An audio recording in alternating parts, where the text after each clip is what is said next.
Hello and welcome back to the Soccer Brothers podcast. I'm your host, Sal Qatar, and as always, I'm here with our brother, Nihal. How you doing, Nihal? Good. I'm a little bit under the weather, though, so I apologize in advance if I cough or sneeze during the podcast. Right, so we're going to kick things off with talking about the women's national team. Of course, on Monday, they beat Colombia 2-0 in the round of 16 of the Women's World Cup with the help of goals from Alex Morgan and Carly Lloyd. So, overall, what did you think of this match? It wasn't a great match to watch. Of course, Colombia got red carded very early on in the second half, which led to Abby Wambach's missed penalty. The U.S. looked good defensively. I think they did what they wanted to do. They looked for long balls. They looked for long diagonal balls. And they looked to contain some of Colombia's more technically gifted players and exciting players by having more defenders back.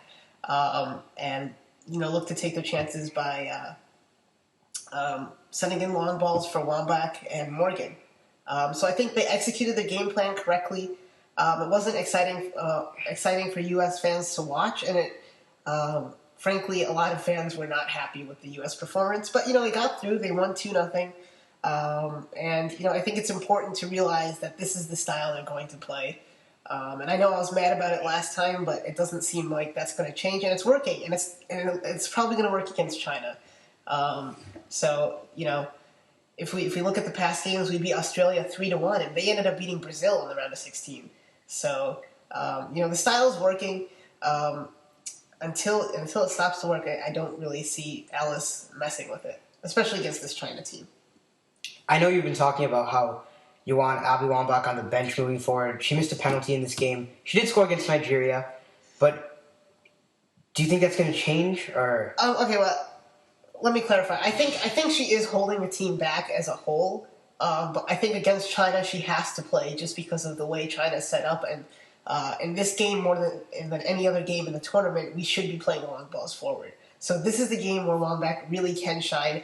I don't think she's better than any of the other strikers on the team at this point. Obviously, she's done a lot for U.S. soccer and for the women's national team. She's the most prolific scorer for men's and women's, and the leading scorer in international history for U.S. men's and women's. I should clarify.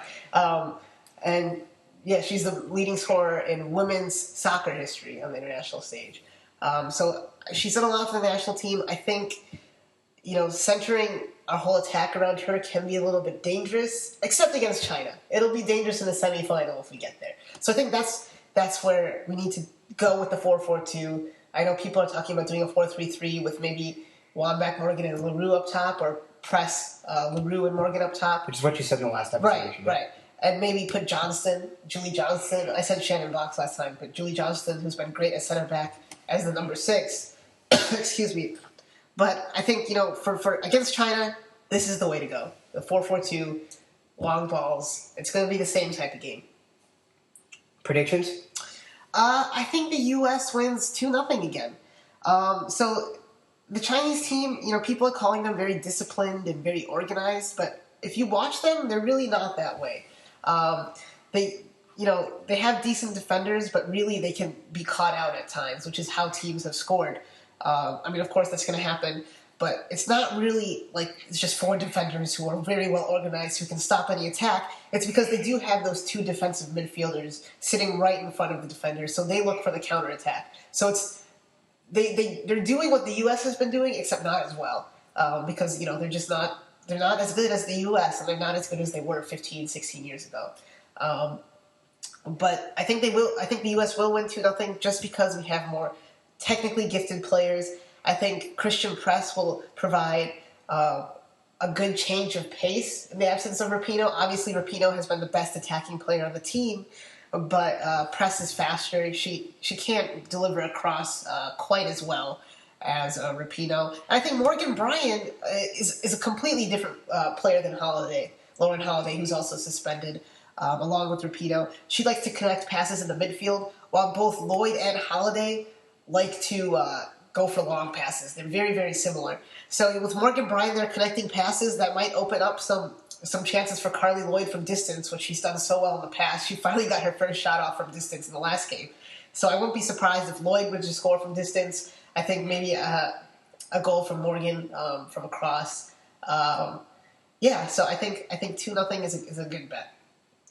Lastly, with the women's, we talked about how a lot of fans were displeased with the performance in not just the Colombia game, but really any of the games so far. And you say what we're doing right now is good enough to beat China, but do you think it's good enough to win the Women's World Cup, which is what our goal should be with the state of women's soccer?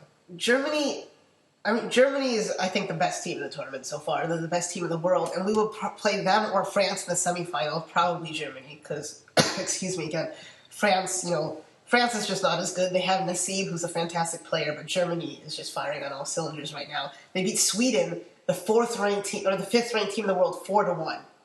I mean, we couldn't even score against Sweden. So, I mean, soccer doesn't work like that. But do we have what it takes? Yes, because on a given night, we can outplay Germany. We can defend against Germany. But I think right now we really just have to focus on beating China because we're missing 2 of our best players. And we're not playing that well. If we start to maybe if Lloyd gets that long goal, if Brian maybe does something fantastic and we get something going and maybe get a 3-0, 4-1 win, then maybe from there we can go into Germany as a more confident group with the country on their side as opposed to all the negative energy surrounding the team. One other thing is Wambach needs to keep her mouth shut. I don't know if you heard about this, but she was blaming the referee for targeting Rapido and Holiday, so they would be suspended for the next game, even though we got 2 penalties. So, I mean, Wambach, I'm sorry, Abby, you need to, you're a wonderful player, but, she's talking about the turf, she's talking about the referees, just focus on your game, and if she needs to play well, she really does. So, and if that happens, we can win the tournament. But, yeah, it's going to be tough, but I think we do have what it takes just based on our talent. Switching over to the men's side of things, the Gold Cup roster for the group stage was recently announced, and 17 out of the 23 players that were in the roster were in last summer's World Cup squad. So, right away, what big snubs do you see? Well, a lot of people are saying Matt Beasler, which is probably the biggest one. So Beasler's there, and of course, Greg Garza and Breck Shea, and also DeMarcus Beasley. All 3 of those left back options are there. So our options right now at left back are Timmy Chandler and Fabian Johnson. At least for the group stages, it's important to note that Jurgen Klinsmann can switch out 6 players after the group stages. But I'm really disappointed not to see Juan Agudelo or Lee Win. I think they're just dynamic players that could add a lot to the national team, especially Lee Win. We don't play with that number 10. I think it would be really beneficial for us to play like that. Play with a player like that. That being said, he wouldn't get in the team with Bradley and Dempsey there, but he'd be a great change of pace off the bench. So those 2 are definitely my biggest snubs because I think Beasler will be there in the next round, but the other 2 won't be. So when you talk about the forwards for the national team, of course, not everyone's been called up to the friendlies over the past 6 months or so. So we've seen a lot of different shapes up there. Who do you expect to see starting most of the games up top? Altidore and Dempsey. I don't think there's really that much else to say. They're our 2 best forwards. And I think Zardes will start on the wing. He's listed as a midfielder. Interesting that Yedlin's listed as a midfielder and Fabian Johnson is listed as a defender too. So those are some interesting. Even though Johansson's been playing a bit more consistently than the 2 of them? I mean, Dempsey for sure. Josie also for sure. I mean, Johansson's not getting in the starting lineup. As much as you'd like him to. Who are some players on the roster that surprised you? I think Brad Evans is one. I'm definitely excited to see him. I thought he was awesome, fantastic against Germany. He held down that side, provided the game-winning assist. Same with defenders Tim Ream. Actually, Tim Ream's another left-back option. I should say that. He could start at left-back. That would be totally out of the blue. But he's a great player. He's won Bolton Player of the Year, I think twice now. And he just extended his contract with them. Moving into the midfield, Brad Davis and Graham Susi back with the national team. I mean, Davis is a left-footed player that we might need. Zusi is one of Klinsmann's favorites. And then up top, Wondolowski, also one of Klinsmann's favorites. Can do it against CONCACAF competition. But with Altidore Johansson and Wondolowski there, I mean, those are really our only three true forwards, so that leaves us kind of thin there, because Dempsey plays behind the striker, really.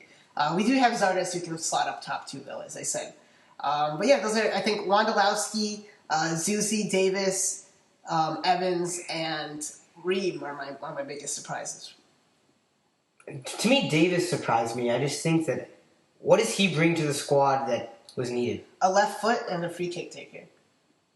That's Fair what enough. he brings. Set pieces. Well, Michael Bradley's been doing well on set pieces. From corner kicks, but I mean, when's the last time a U.S. national team player scored from a free kick? Breck Shea, who's not there. Yeah. He's left-footed. And before that, Josie Altidore against Bosnia. So if we get into those dangerous positions and Davis happens to be in the game, having a left-footed player who can hit a free kick like that is absolutely huge. I mean, you're right. I don't really see why he's there. But if we are playing that 4-4-2 diamond, I mean, he's better in that like compact formation. And he can pinch in centrally and let Johnson and Chandler move up on the wings. Same thing with Zusi. They're more central wide players. The U.S. national team played Guatemala in a friendly on July 3rd, and then kicked off their Gold Cup campaign against Honduras on July 7th. We'll have a Gold Cup preview exclusive episode later. We talked about the Gold Cup roster. Now let's talk about the captain of the U.S. men's national team. While we were gone in the U.S. Open Cup match against the Portland Timbers, he ripped up a referee's notebook after taking it from him. And long story short, he was suspended 3 games. This obviously won't affect his playtime in the Gold Cup. But this is not his first offense. So what do you think about Clint Dempsey as a character? Should he be the captain for the U.S. national team? Well, before I get into that, let's talk about the suspension a little bit. Because it's 3 games in MLS. And, of course, this wasn't an MLS competition. Today, actually, U.S. Soccer handed down another ban, 6 games in the U.S. Open Cup or 2 years, whichever is longer. So, if they play 8 games in the next 2 years, it'll be 8 games. But if they, yeah. So, that's at least a little bit better, but the 3 games I initially just did not seem like enough. But that's in MLS, so I guess that's worth noting. As far as whether he should be captain, I never thought he should have been captain in the first place, but I think he should be captain for this Gold Cup just because of the timing. I think it's good for the continuity of the team and for the national team to have a captain. If Klinsmann takes away the armband and gives it to Bradley, who should be the next captain, then maybe that creates some animosity between the 2 best players in our national team, and we really don't want that. But I mean, what do you think? I mean, I think before the World Cup, when Jurgen Klinsmann deemed Clint Dempsey the captain, I think he said, because of how he's acted previously, that this kind of gives him a motive to not act out on the pitch. So, I don't know, maybe when he's wearing a U.S. national team jersey, he'll think first before doing all this stupid crap. Yeah. So... Yeah. I mean, I guess we didn't really mention it. He was banned 3 games, you say, because he ripped up the reference. Yeah, I said that. Yeah, definitely. I think, I guess that's good by Klinsmann, but Michael Bradley is definitely the natural leader in the group. And, I mean, he could be the captain for the next 10 years for the national team, or 8 years, however long he plays. But yeah, I know, like I said, I don't think he's a great player. He's not a vocal leader. But I mean, his teammates seem to like him. He's a guy you love to have on your team but hate to face. And he is one of our top 2 or 3 best players in the pool right now. And like I said, for continuity's sake and to limit animosity in the locker room, keep the armband with Clint. So Dempsey's club team, Seattle Sounders, lost against Philadelphia Union last night, 0-1 in MLS action. What do you think about this game? Well, I mean, they were on the road, so it's not the easiest of games. And of course, they're missing Dempsey, like we just talked about, and they're missing Obafemi Martins. But, Philadelphia got absolutely destroyed by LA on the weekend after a good string of results. So, it's hard to tell where Philadelphia stands right now. As of now, they've played 18 games, which is second most in the East, and they're sitting in 7th place ahead of Montreal and New York, and just 1 point above those 2, who can easily catch up. Montreal has only played 13 games, and NYCFC has only played 16. But, they have some young talent in Zach Pfeffer. They have to figure out the goalkeeping situation. But, it's a good win for them. It's a good confidence booster for them going forward. CJ Sapong scored in this game. He's been on fire ever since his DUI incident. A great trade that they got. They got him from Kansas City, Sporting KC. They needed a striker after trading away Jack McInerney, and he's been great this year. But yeah, it's a good win for them. Seattle's going to struggle over the next month, or a little bit more than that, with Dempsey out for his suspension and the Gold Cup. And Brett Evans. And Brett Evans will be gone, yeah. Who's actually been playing center back this year for them. And also Obafemi Martin's out. So it's going to be tough for them, but if they can get through it and stay at the top of the West, they'll be just fine come playoff time.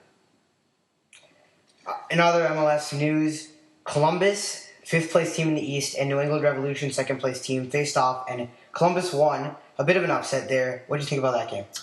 It was a very, very exciting game. Lee Nguyen scored 33 seconds into the game, and then Kai Kamara answers back 3 minutes later. They're building a bit of a rivalry ever since last year's Eastern Conference Finals, which we were at, by the way. It was freezing.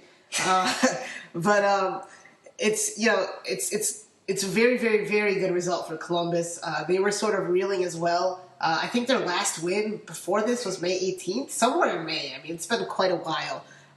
Lee Nguyen proving that he would have been an asset to the U.S. national team. Kai Kamara with a brace in this game. And now he has 12 goals on the season, which leads the league. Absolutely fantastic buy from Middlesbrough for Columbus, the former Sporting KC man. They needed a striker. They had no strikers last year, so he's been great. Federico Higuain was big in this game again. He created a lot. Ethan Finley didn't get an assist, but he leads the league with 9 assists too. So they have the goal leader and the assist leader. And Finley's another guy who Klinsmann should look at, especially since he's eligible for Canada. And if Canada keeps on knocking on his door, that could definitely happen. Not a terrible result for New England on the road. They're still 2nd in the East. They still have probably the most talented team and the deepest team in MLS. When you have,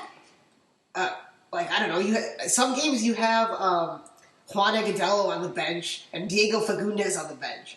What other MLS team has players with that quality on the bench? They're just a great team, and I really think they're going to come out of the East for MLS Cup. DC United versus Chicago Fire. No surprises here. DC comes out with a 1-0 win. What do you think about this game? It was a pretty uneventful game. Connor Doyle scored the lone goal for DC. An incredible strike from 30 yards out. It was an absolute laser. You need to look at that goal. Incredible strike. Pretty uneventful. DC gets a big win on the road. Like you said, not unexpected. Or expected. DC stayed atop of the East in first, and Chicago stayed at the bottom of the East in last place. We saw a lot of goals in the Western Conference clash between LA and Portland. All of them from LA, obviously. What do you think of that game? Well, complete and utter domination by LA once again after a huge win against Philadelphia. 5 goals, 5 different scores. Let's look at the rundown here. If I can pull it up, I'm going to pull it up, breaking all the walls. Sebastian Lletget, the young American who just came from West Ham, scored. Then Robbie Keane on a penalty kick. Robbie Rogers scores on a gay pride night. Big moment for him. His first goal in quite some time. Juninho. First goal for LA. Yeah, his first goal for LA. And Jose Villarreal after a free kick. So, Jose Villarreal having a great season. Should be back into the U.S. national team picture. Should be back with the under-23s for qualifying for the Olympics. Was not there at the Toulon tournament. But just, it is how it is in L.A. Complete domination. They won't have Zardes or Gonzalez come Gold Cup time, but they will be getting Steven Gerrard. Remember that? Steven Gerrard's coming to L.A. Yeah. So I think it's a great win for them. Expected win, even though Portland was on a hot streak. But Portland, just take this for what it is, a loss against a very good LA team on the road. But they shouldn't be disheartened. They should move forward. They've been playing well, much better as of late. So just move forward from this, and they'll be fine. I think they'll be in the playoffs. In the New York Red Bulls versus RSL game, Mike Grella scored in the 4th minute to lift the Red Bulls over Real. What do you think about that game? Another fairly uneventful game. New York was able to score that early goal, which is really really good to do on the road. And they were able to hold on their lead, defend well, especially after a disappointing loss after Bradley Wright Phillips missed 2 penalties, the first player in MLS history to do that. And he was actually perfect on penalties before that game. But a good win for New York on the road. Real Salt Lake are in 8th now in the West. It's kind of surprising to see them out of the playoff picture. We've been so accustomed to seeing them there. They're down, but they're not out. But just a good win for New York on the road. It's always hard to go out there, and they should keep on going. I think they're 6th in the East right now, so they're right in that last playoff spot, and I expect them to be there. Of course, they were so good at the beginning of the season, but have been disappointing of late. Have not been able to get results. Maybe this can jumpstart the end of their season. But what they do need to do is buy an attacking player. All this crap about not buying any more DPs. They need a DP. They need either a number 10 to help Bradley Wright Phillips up top. He's done well. He scored 6 goals this year. Or they need another winger. They do have Grella who can play on the wing. They have Lloyd Sam who's injured, I believe, right now. That's a big loss, and he's a fantastic player. So they have them on the wings. And, of course, they have Clutchton and Dax McCarty in midfield. But they really, really do need another attacking player if they want to contend for league titles. But Jesse Marsh has done a fantastic job, especially with all the media scrutiny after they fired Mike Pecky in the offseason.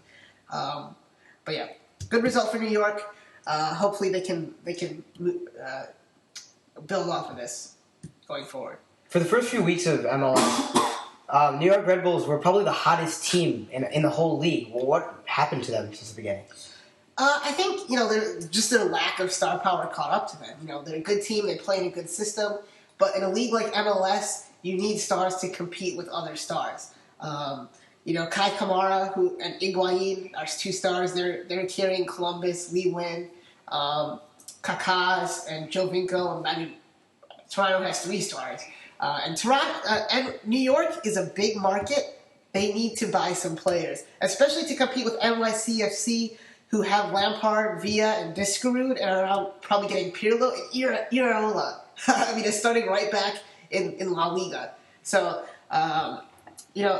Red Bulls are a better team right now than NYCFC, but they really do need to compete. It's something they have to think about.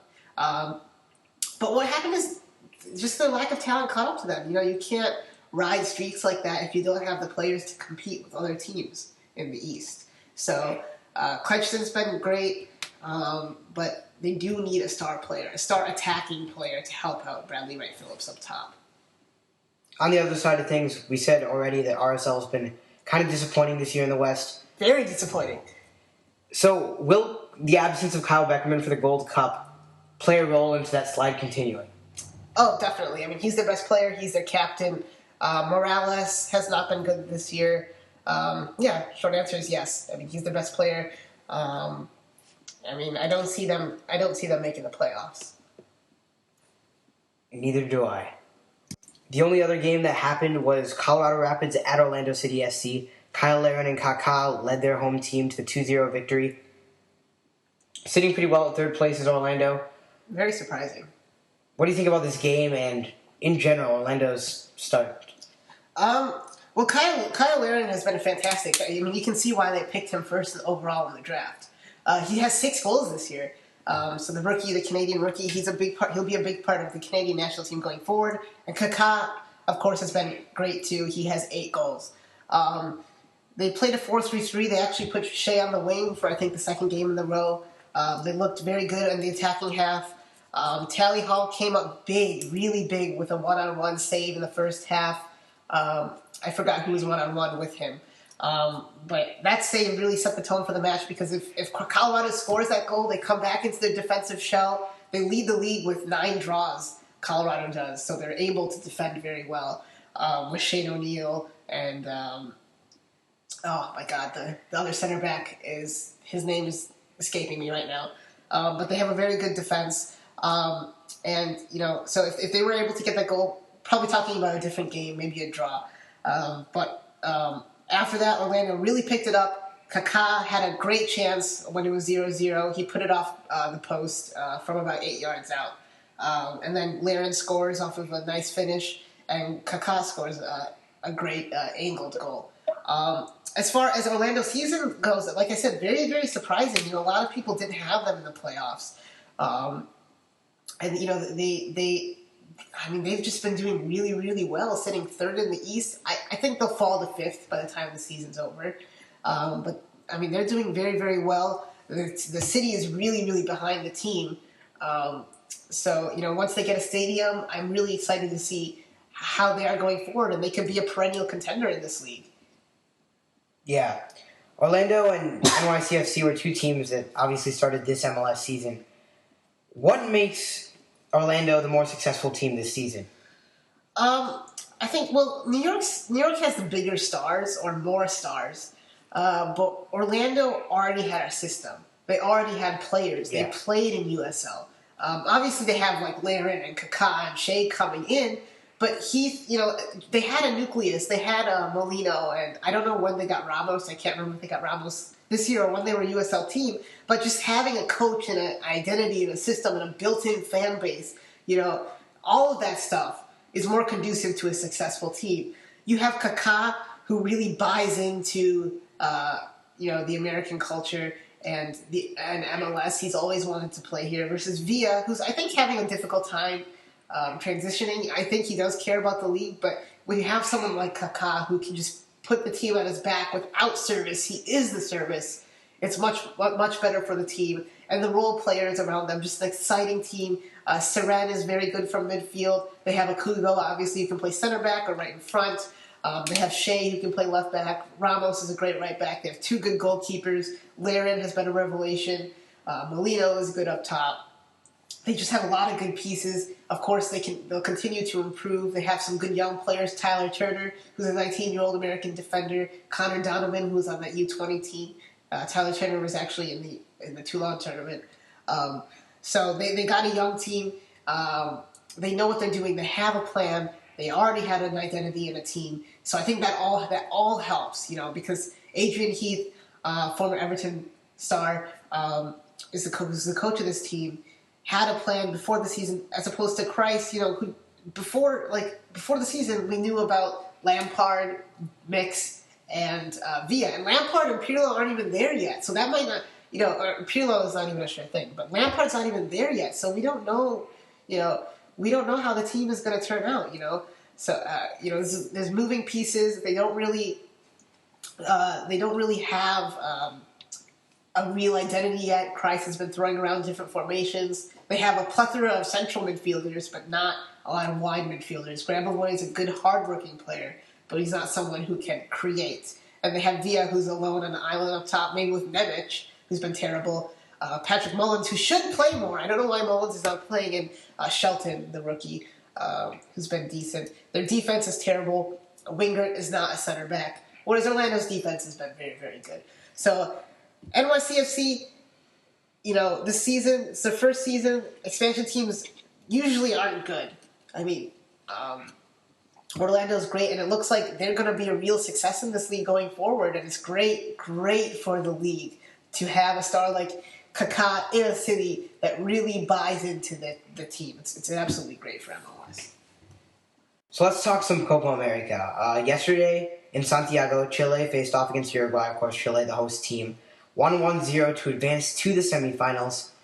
What did you think about this game? Obviously, the big story from this game is Jara sticking his finger up Cavani's butt, and then Cavani not even touching Jara and being sent off on a second yellow card. So, I mean, absolutely disgraceful. Disgraceful from Chile. Chile ought to be ashamed of themselves. They're the best team in the tournament. They're going to win it. Either they or Argentina are going to win it. They're the best team, or because of the home advantage? Well, everything. They're the team that's going to win it, I think. Okay. And I mean, Argentina's. I mean, in terms of individual talent, I don't think Chile's the best team. Well, I think they're up there with Argentina, especially since Vidal's there. Vidal should not even be playing in this tournament. He. Oh my God, he was drunk and driving. He was with people in his car. He could have killed himself. He could have killed the people in his car, and he's endangering everyone on the road. And Neymar gets ban him for 3 games for that. For something so mild, and Vidal could have killed someone, and he doesn't get any suspension, and now Cavani gets red carded or second yellow for not even touching Hara after getting his finger up his butt. And he has a 3-game ban now. Did you know that? In South American competition? So hopefully there's some mechanism where they can appeal that process or something. But, it's absolutely ridiculous. The refereeing has been horrendous in this tournament. It's exciting soccer, but, it's just a shame. I think the whole logic with the bans, and not that I agree with this, is that if it happens on the field, then the Confederation or whatever feels more responsible for it, so you ban more. Okay, yeah, maybe the Confederation shouldn't be banning, but the Chile Federation should be banning Vidal. Yeah. I mean, just like Dempsey shouldn't be in the Gold Cup, Vidal should be in this Copa America. But, a very, very, it was not a great game, but, Chile was able to score. Isla scored. So in the 81st minute, they were able to get that goal, and they were able to hold on for a win. And they'll play Peru in the semifinals. Yeah. Speaking of that match, Bolivia and Peru faced off in Temuco. Peru won 3-0 because of a Guerrero hat trick. What do you think about this game? Well, Peru and Bolivia have both been very surprising in this tournament. Peru especially. They got a big win early. Almost beat Brazil. Or almost drew Brazil, that is. Guerrero, a great player. He's been all over the world. He's played for Munich, Hoffenheim, Corinthians, and he gets a hat trick. He's 31 years old. He has 24 goals in 61 appearances for Peru. So he's a great player, and they were able to ride his back into the semifinal against Chile. And if they can pull it off, good for them. It's nice to see some other teams succeeding in Copa America. On the other side of the bracket, one of the matches is Argentina versus Colombia. That's going to be tomorrow, Friday. A lot of talent on the field. Who do you think is going to win this game? I think Argentina is going to win this game. Colombia has been uninspired, and they haven't been good this tournament, which is why they're playing Argentina, which is why they finished so low. But, they do have talent, of course. They have James Rodriguez and Juan Cuadrado and Baca and Jackson Martinez and all these players who can on a given night perform, and they can beat Argentina. But Argentina just has too much talent. They have Messi. They're solid in the back. I think Argentina wins 1-0. The other match on that side of the bracket is Brazil versus Paraguay. That's going to happen the day after tomorrow, Saturday. Yeah. Well, Brazil are the favorites, and for good reason. They don't have Neymar, unfortunately, but they have a lot of other talent, including Roberto Firmino, who's going to Liverpool starting next year. But Paraguay is not an easy team to play. We saw that against Argentina. They were able to fight back for a draw. They frankly outplayed Argentina in the second half of that match in the group stage. So, Paraguay, I'm actually going to take Paraguay in this game. I think Paraguay wins 2-1. I just don't see Brazil doing it, especially without Neymar. But, if Brazil wins, it won't be surprising. So with everything that we've talked about, the predictable final on July 4th in Santiago will be Chile versus Argentina. Yeah, Would you agree with that? Yeah, that's what I think will happen. And you predicted Chile to win the tournament.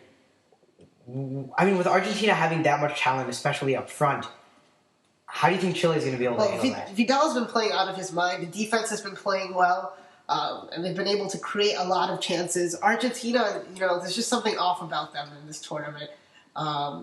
They obviously had that draw against Paraguay.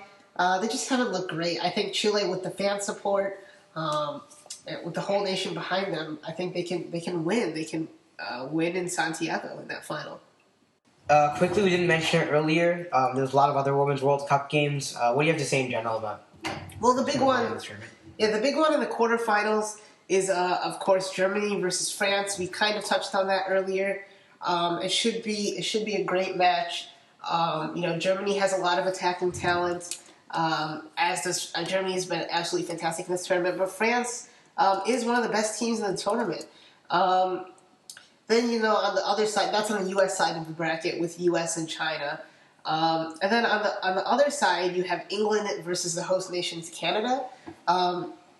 England, with a shock 2-1 win against Norway, they went down 1-0 early and were able to come back. The first time they won outside of the group stages of the Women's World Cup. Canada, another 1-0 victory, have not looked great throughout the tournament. But they have the talent, they have Sinclair, and they have a favorable draw against England. Japan and Australia are in the other quarterfinal of that side of the bracket. Australia with a shock win versus Brazil.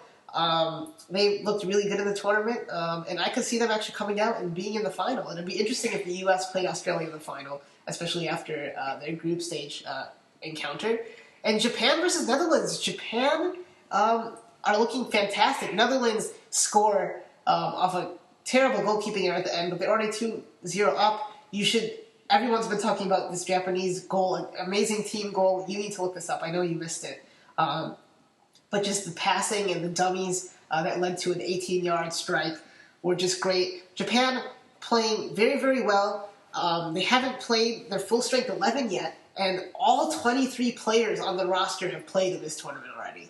So they have depth. They can get it done. They look absolutely fantastic. And, you get the sense that they're a little bit underrated, even though they're the defending world champions. So I think they've undersold themselves on purpose. They said, this is a young team. We're not as good as we were. They lost their captain, whose name escapes me from last time. But I think they will. Name. Sorry. Yeah. They will beat. I think they will beat Australia, and I think they will come out of that side and be in the final once again. Onto a new segment that we'll be implementing in the end of all of our future Soccer Brother podcast episodes. I'm going to stop you right there. We have 2 tidbits of breaking news. One, Clint Dempsey just apologized via Facebook. I don't know what you think about that. He just said, "I'm sorry about my actions." That's literally basically what he said. Secondly, and probably more importantly, is that Abby Wambach was issued a warning by FIFA for criticizing the referee. And I know I touched on this earlier, but Christine Sinclair was actually suspended during the Olympics, the Canadian player, for criticizing the referee. So a lot of Canadian fans are up in arms about why Wambach isn't suspended, which is understandable. So interesting news. We'll obviously monitor the situation as well. Well, yes, you will too. But just some news. All right, let's get back to the game. I'm sorry about that. Okay. Yeah. So we're going to be implementing a game at the end of all these episodes where I choose a player, and my brother doesn't know this player ahead of time, and then I ask him 3 questions about that player. 1, what do you think of his game? 2, where do you rate him in the pool right now? By the way, it's a U.S. national team player. And 3, do you see him on the World Cup roster in 2018 in Russia? And then next episode, he'll be asking me the player, so we're going to switch it up. Yeah, and we might not always do U.S. national team players. Yeah. We might do special episodes on certain topics like the Champions League. So in that case, maybe we'll mention Champions League. Also, what are we going to call this game? Do we have a name? I guess we should just... TBD. Okay. To be determined. All right. So, to be determined. Okay. All right. What's the first player? So, my player today is, we obviously saw in the U20 World Cup, Tommy Thompson of the San Jose Earthquakes. What do you think about him? Very, very exciting prospect. Not the finished player by any means. Very good dribbler. Has some great touches. And can, he almost scored in that quarterfinal match against Serbia. Hasn't really broken through with San Jose yet. Part of that has to do with Dom Kinnear, who's the coach of San Jose, who's a much more conservative coach who's playing people like Niasi over Tommy Thompson. But Thompson can play on the wing. He can play underneath the striker where he's much more comfortable. But yeah, he's definitely a player that can be a part of the national team going forward. He just has a lot more growing to do than some of the other attacking-minded central midfielders in the U20 pool. Now, B, where do you rate him in the pool right now? He's nowhere near the full national team. But he's an exciting prospect. That's where I would put him. And then, finally, do you see him in the 2018 World Cup Russia squad? I could see it happening if he breaks through the next year and just really works on his game, but I don't think he will. I think there are too many players in that type of position who will be there at that point. 2022 is much more realistic for him. Yeah, I would agree. And with that, we're past 40 minutes now, so we're going to wrap up the episode. If you have any comments or questions, you can leave them in the comment area on SoundCloud. And we're probably going to be posting this on iTunes. We haven't gotten accepted yet. So we sent it in.